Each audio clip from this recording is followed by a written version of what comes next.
Hey everybody, thanks for coming back for another video. I want to start with a few little updates.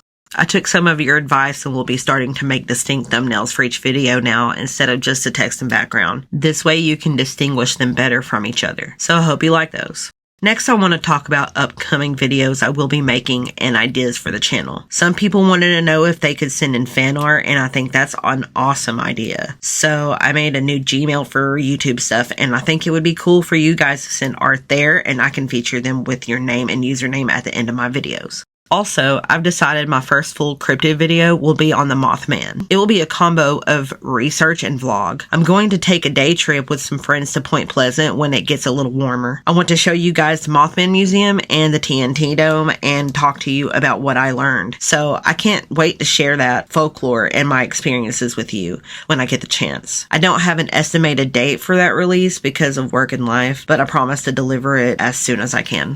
Finally, I just want to mention that this video is a reactor reaction, similar to the Tom Harlock video, but not as many layers. I decided to react to Karina's video in this one, and I think I'll continue to do a few more reacting to reactors videos in the future. I'm not sure how many I'll do or which videos to react to just yet, but I definitely want to at least do a Mr. Snowflake video and probably the ankle and maybe a few compilations from others. I'm going to keep it simple with videos that either have me in them or are about things I feel like I have something to add from my perspective. Some people think I should spill everything I know, and some people think I should just stop talking about her entirely. For a long time, I kept a lot of things to myself out of respect for privacy, something that she never gave me during our relationship, and fear of retaliation, which was something that happened anyway. She was angry with me for leaving her even though she didn't really love me. She continued over all these years to throw insults at me and lie about me despite me being fairly quiet other than a few Q&As and corrections. But you all shown me that it really is my story to tell however I want to tell it. I don't want to do an entire tell-all about all the dirty details. It does feel mean, and it isn't who I am. But there's still other things I can say and talk about that are still true and valid experiences for me, whether she wants me to talk about them or not. And yes, I threatened to sue Amber if she kept talking about me, but she never did stop, and now it's well past that. This is YouTube after all. I may have been mentally unprepared to deal with it in the past, but things are different now. I'm entitled to respond as much as she is and to talk about my past and present as little or as much as I want. I like reacting to reactors because they're more thoughtful people than Amber is, and they give me a buffer for her content and from her. They've been kinder to me even at my worst than Amber ever has, and that's why I'd rather give them attention than her now. So for my first reaction, since Karina gave me a platform to share my voice on, I'd like to react to her content. So let's get into it. So we are going to be talking about what I heard yesterday in Amber's live stream. I knew that she was going to do this, and I figured it was going to take her about like a few live streams to do it. But no, in her stream, she decided to totally go off and say things about Beck, caught in very interesting things. And she says she has a lot of dirt on Alexis. I love how anytime she has a falling out with somebody, she's just like, I have so much dirt on that person. I have this and that. No, she doesn't. It's just a fear tactic for her to silence people because she doesn't want to have people see that side of her. And so she doesn't have to take accountability for her actions. If there weren't things that you did wrong, then you wouldn't be needing to threaten people into silence. What I base my opinions on is what public figures say publicly accessible information, okay? And please do not go to anyone's channel and leave mean-spirited, negative, disparaging comments or comments.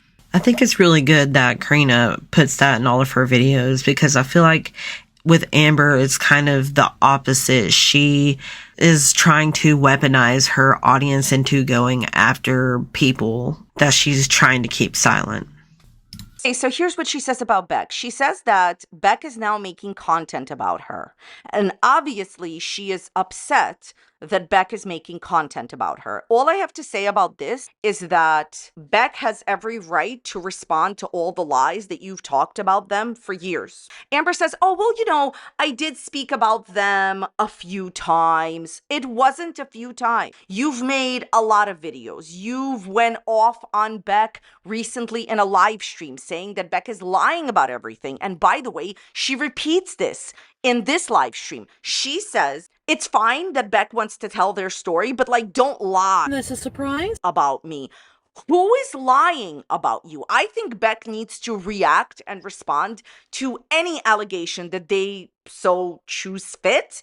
Thank you, Karina. Everything I have said about Amber has been honest. And I haven't really said anything wild about Amber, anything out of pocket or anything. But when you say lies about me, I am going to defend myself and I'm going to tell my side of the story of what happened. Because you've made hundreds of thousands of dollars on Beck, and now she's obviously visibly upset that Beck is making content. Beck asked you repeatedly, please stop speaking about me. And it wasn't just a few times. It wasn't just a couple of times like Amberlynn says in this live stream. It was a bunch of times. So first thing she says about Beck is that pretty much Beck is lying about her. Okay. Then she says that listen to this, that they did not have the best relationship. Why did you lie? You lied extensively saying there were things going on between you guys that were not. You were saying lots of different other things like that if Beck didn't want to be with me, then they wouldn't be with me. That's a lie because you stopped them from leaving you many times. Beck later told us. So she says that, she wasn't in a good place when she was with Beck, which I can understand. Okay, that's true. And then she says, but it takes two to tango. By saying that it takes two to tango, you are admitting that you did wrong, but you're not being specific about what or taking any accountability for it. Meanwhile, I will take accountability for the things that you said that I did wrong in the relationship. I know I wasn't very affectionate. I didn't call you pet names fast enough. You always would say that I would side with everybody else over you, but that was truly because I felt like you were in the wrong in those moments. And you were. And though you see me as a bad partner, I did so much for you. And these things do not add up to the things you've put me through. All these bad things, and I could say, I'm paraphrasing, I could say all these horrific things about them, but I'm not that type of person. Amberlynn, just in this live stream, you said that Beck is lying. You said that it's okay with you. Oh, thank you for giving permission, oh queen, for them to talk. Please. You said that they could tell their story, but don't lie about me, and that it takes two to tango in the relationship. Amberlynn, you controlled Beck financially and in every other single way. So basically, she did not waste any time. She immediately went after Beck, and she's basically saying that she wasn't the only bad one in the relationship, that Beck is currently lying about her. What genuinely bothers me here is that Amber says that she could say horrific and bad things about Beck, but chooses not to when she already has. Amberlynn went on Instagram, said the worst date she's ever had was with Beck. Amberlynn went around making superficial comments about superficial things about Beck. She's talked about a lot of reaction channels, right? In the same way, making statements about certain things that Amber always cries about. Oh, don't talk about me and my thing. Okay, right.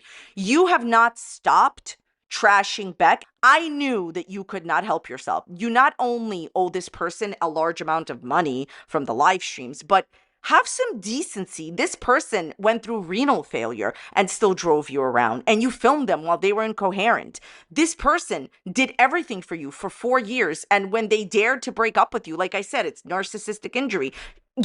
Oh, well, this person dared to break up with me. Well, how dare they make content about me? Well, you made content about them. You've made hundreds of thousands of dollars on them when they were in the pool telling them, oh, you better sit down, don't get up, you've continued to talk about them. After the breakup, Amberlynn has made a lot of money on Beck. So I personally feel that this happened way sooner than I thought. I thought that it would take her a few live streams to go off on Beck, but it didn't. I don't believe that Beck is lying. At the end of the day, Beck put up with so much, doing so much for you. They gave up a real relationship, okay? They gave up certain things in relationship that you guys were not doing for years on end. They gave up time with their family, and members of their family are no longer with us, and they gave up time with them for you. And yes, everybody makes their own decisions, but the point is you financially controlled them, and you are still trying to trash them and being upset that they have something to say.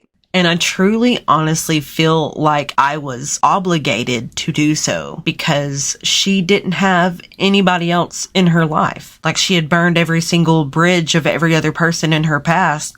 She had no one but me and the people around me, and she took all of us down with her. I felt that if I had left, that the animals wouldn't get taken care of, and I already knew that Amber could not take care of herself.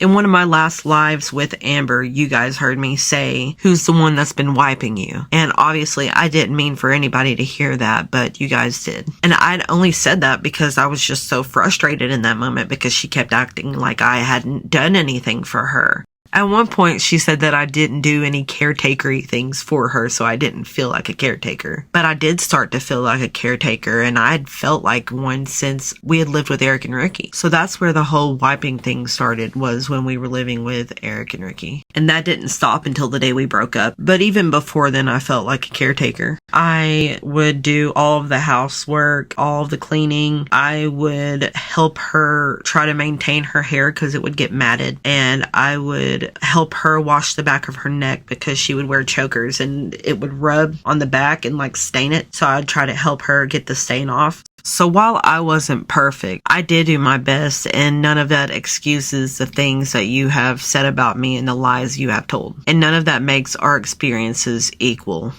So that's it for this video. The rest of the video is just about Amber's current breakup, and I don't really want to speak on that right now. I want to thank Karina Kaboom again for the nice things that she said about me in this video. And if you missed the last video, it is a taste of what is to come with my upcoming videos about more cryptid stuff or spooky and mystery videos in general. And I'd like to do more live streams in the future if you guys enjoyed the last one. I want to thank everyone who watched this video, and I hope to see you in the next one.